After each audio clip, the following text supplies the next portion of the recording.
ప్రసాద్ గారు, విశ్వనాథ్ గారు మన కార్యక్రమాల్లో భాగస్వామిగా ఉన్నట్టు యొక్క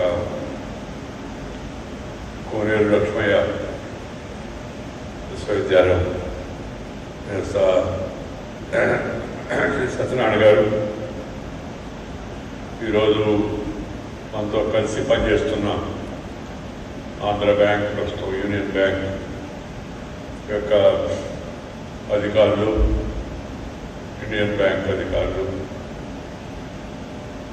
ఈరోజు ఈ కార్యక్రమంలో పాల్గొంటుండే ఇతర పెద్దలు, మిత్రులారా, అలాగే శిక్షణ పూర్తి చేసుకోవడానికి సిద్ధమవుతున్నట్టు శిక్షణార్థులు, రేపు నుంచి ప్రారంభమయ్యే కోర్సుల్లో చేరడానికి ఉత్సవంతో వచ్చిన విద్యార్థులు అందరికీ నా అభినందనలు. మనం ఈ సంవత్సరం 2020 అంతానికి సమీపంలో ఉన్నాం.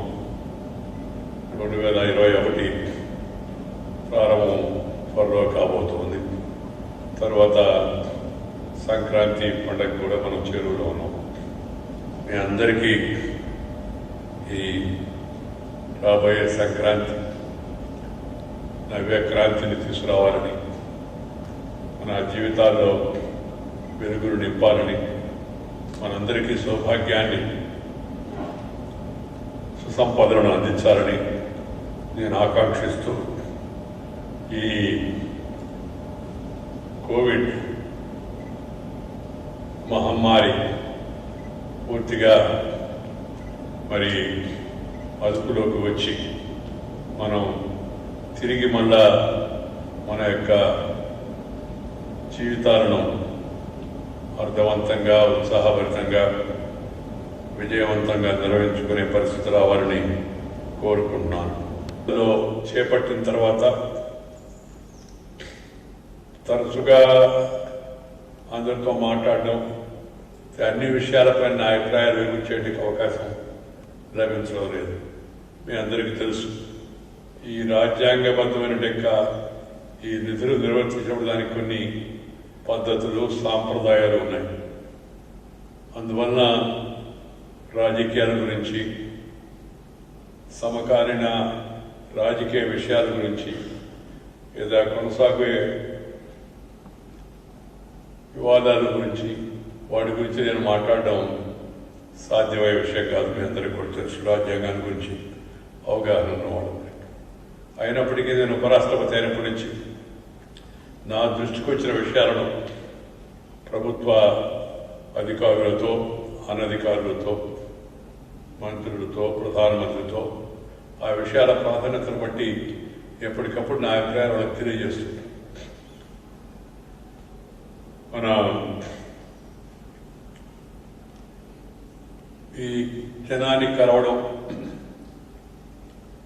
అనుభవాలు పంచుకోవడం, ముఖ్యంగా యువతరాన్ని కలుసుకోవడం, భవిష్యత్తు యువతది కాబట్టి వాళ్లకు కొంత స్ఫూర్తినిచ్చే ప్రయత్నం చేయడం, సైంటిస్టులు కలుసుకోవడం, రీసెర్చ్ చేసే వాళ్ళని కలుసుకోవడం,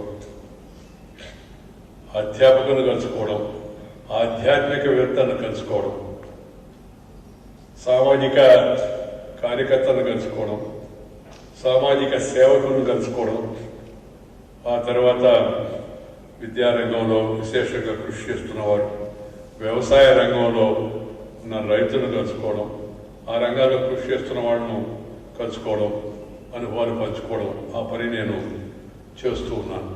రూపొందించుకున్న తరుణంలో వెళ్ళి కాసేపు అక్కడ జరుగుతున్న పురోగతిని, ప్రగతిని, వాడు చేస్తున్న ప్రయోగాలను, ఈ పాలిమర్స్ దాని యొక్క ప్రయోగాన్ని ఎలా చేస్తున్నారు అనే విషయాలపైన వాళ్ళ యొక్క ప్రజెంటేషన్ కూడా తెలుసుకోవడం చాలా సంతోషం కలిగించింది. దేశంలో ఉన్న వ్యవసాయ పరిశోధన క్షేత్రాలు కూడా చాలా బాగా నేను వెళ్ళి అక్కడ ఉన్నవాడు కలిశాను. ఎందుకంటే ఒకటి యువత దేశ యొక్క భవిష్యత్తు, రెండు పరిశోధన ప్రజల యొక్క జీవనాలను మరింత మెరుగుపడేందుకు ఉపయోగపడేది, మూడు దేశానికి అన్నం పెట్టేటికి వెన్నెముక రైతులు, వాళ్ళు చేస్తున్న కృషి. కరోనా సమయంలో కూడా ఏదన్నా ఒక రంగం ఏమాత్రం ఒడిదుడుకులో కాకుండా ఇబ్బందులు ఉన్నప్పటికీ వాటిని అధిగమించి విజయవంతంగా ముందుకు వెళ్ళిందంటే అది వ్యవసాయ రంగం అని మీ అందరికీ తెలుసు. ఆహార ధాన్యాల ఉత్పత్తి, వాటి విస్తీర్ణం, సాగు గతంలో కన్నా 11% పెరిగింది. సంతోషకరం, ఆశ్చర్యకరం. మొదటి కార్యక్రమం విశాఖపట్నంలో మన యొక్క మత్స్య సంపదను అందజేస్తున్న చేపల రొయ్యల పరిశోధన కేంద్రంలో పనిచేస్తున్న శాస్త్రవేత్తలతో ఒక 20 మందితో ముఖాముఖి వాడు చేస్తున్న పరిశోధనశాలలో వాటిని అర్థం చేసుకునే ప్రయత్నం చేశాను. ఇప్పుడు రెండవ కార్యక్రమంగా ఇవాళ సిపెట్ని సందర్శించి అక్కడ పురోగతిని గమనించేందుకు అవకాశం లభించింది. ఇప్పుడు ఈరోజు నాకెంతో ఇష్టమైన సేవారంగంలో భాగంగా మిత్రులందరితో కలిసి ప్రారంభించిన ఈ స్వర్ణ భారత్ ట్రస్ట్ మన విజయవాడ చాప్టర్ ఈ ఆత్మూరు ప్రాంగణంలో మిమ్మల్ని అందరినీ కలుసుకోవడం చాలా సంతోషంగా. మన అభివృద్ధికి బాసటగా నిలిచిన సమాజానికి, మనం పుట్టి పెరిగిన ఊరికి అంటే ఊళ్లకు మేలు చేయాలనే తలపుతో మహాత్మా గాంధీ గారు ఆ రోజుల్లో బ్యాక్ టు విలేజెస్, గ్రామాలకు మరలండి, పట్టణీకరణ పెరిగిపోతున్న ఈ రోజుల్లో గ్రామాల వైపు మరలండి అని గాంధీ గారు అప్పుడు పిలిపించాడు. అప్పటికి ఇప్పటికి చాలా తేడా ఉంది. పట్టణీకరణ చాలా పెరిగిపోయింది.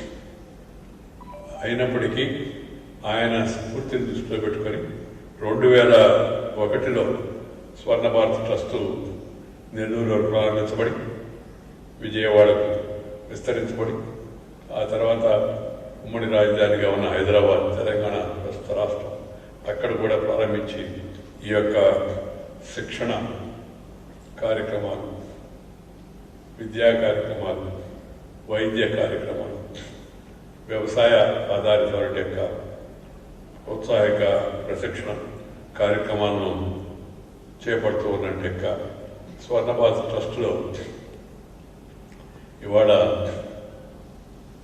మధ్యాహ్నం మిమ్మల్ని అందరినీ కలవడం చాలా సంతోషంగా ఉంది. అది చేరవలసిన వారికి, టార్గెటెడ్ పీపుల్కి చేరడం అంత ముఖ్యం. అందుకే పదే పదే ప్రధానమంత్రి గారు దానికన్నా చెప్తుంటాడు, రిఫార్మ్, పర్ఫార్మ్ అండ్ ట్రాన్స్ఫార్మ్.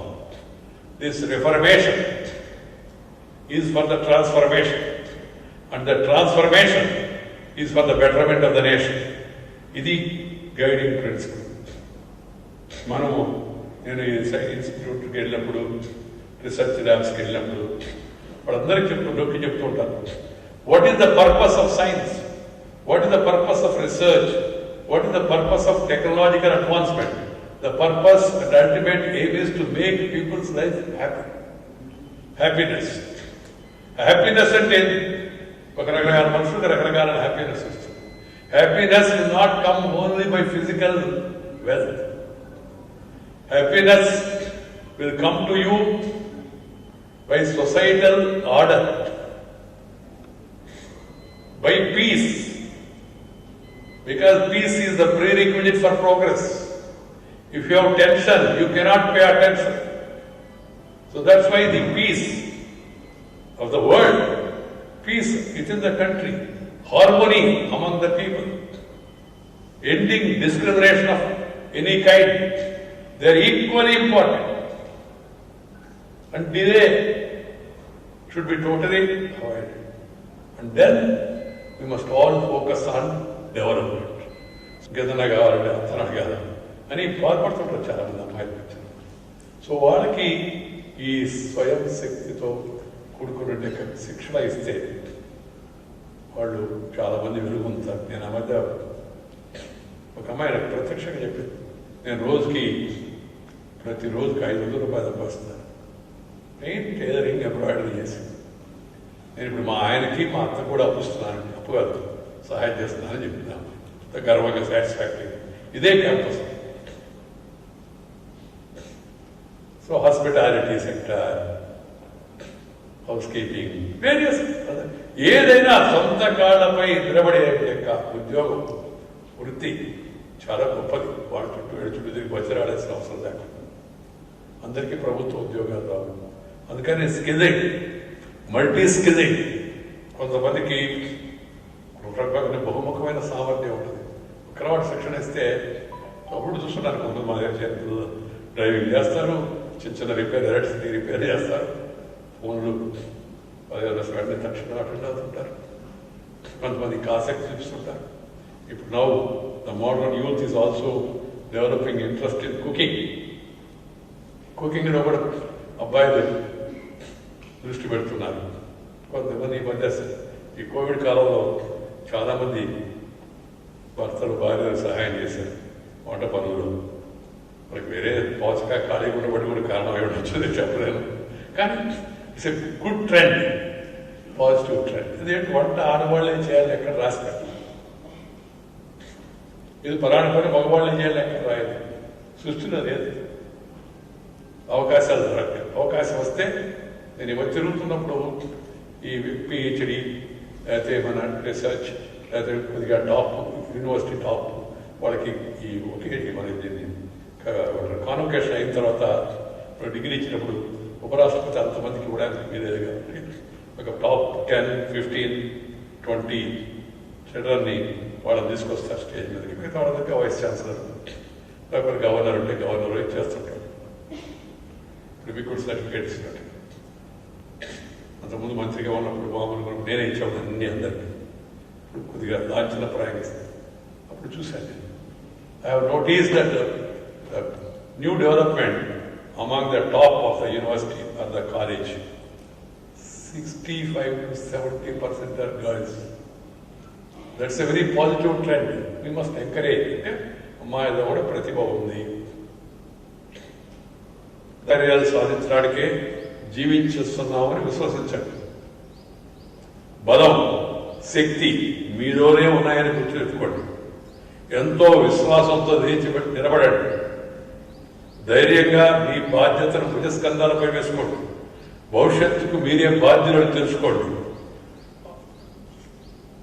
ఆరంభం అతి స్వల్పంగా ఉంది అని don't get disappointed in the beginning because of small things. But క్రమంగా ఘనమైన ఫలితాలు వస్తాయని సాహసంగా పనిచేయండి. This is what Swami Vivekananda said.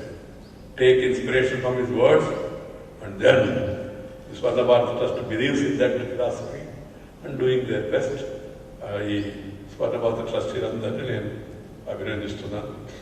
దాంతో సహకరించి పనిచేస్తున్న సంస్థలను కూడా అభినందిస్తూ మీ అందరికీ పిల్లలందరికీ ఇందాక చెప్పినట్టుగా మీ అందరికీ శుభాకాంక్షలు అందజేస్తూ ఈరోజు మామూలుగా అయితే కాసేపు మీతో ఇష్టాగోష్ఠిగా కనివిడిగా తిరిగి మాట్లాడి అందరం కలిసి ఫోటోలు తీసుకునే అవకాశం ఉండేది. ఇప్పుడు అవకాశం లేదు. ఈ నియమ నిబంధనలు కరోనా తగ్గినా పోదా, అది గుర్తుపెట్టుకోండి. కాబట్టి ఈ మాస్క్ ధరించడం, సురక్షితమైన దూరాన్ని పాటించడం, ఆరోగ్యకరమైన ఆహారాన్ని భుజించడం, శారీరకమైన శ్రమ చేయడం, ఈ 4 ఎటువంటి పరిస్థితుల్లో మనం మర్చిపోకూడదు.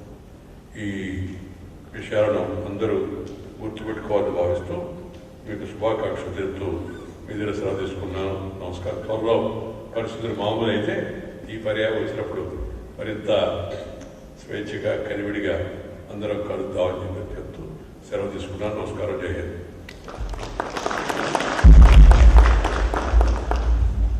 ఒక మంచి స్ఫూర్తివంతమైనటువంటి ప్రసంగం చేసినందుకు అభినందనలు. God bless you all, sir. త్వరగా వెళ్ళి మీ సీట్లో మీరు కూర్చోండి.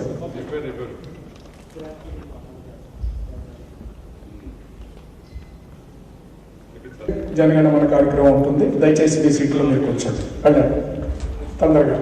उज्जल जलधितरंगा तव शुभ नामे जागे तव शुभ आशीष दय हे भारत भाग्य विधाता जय जय जय जय हे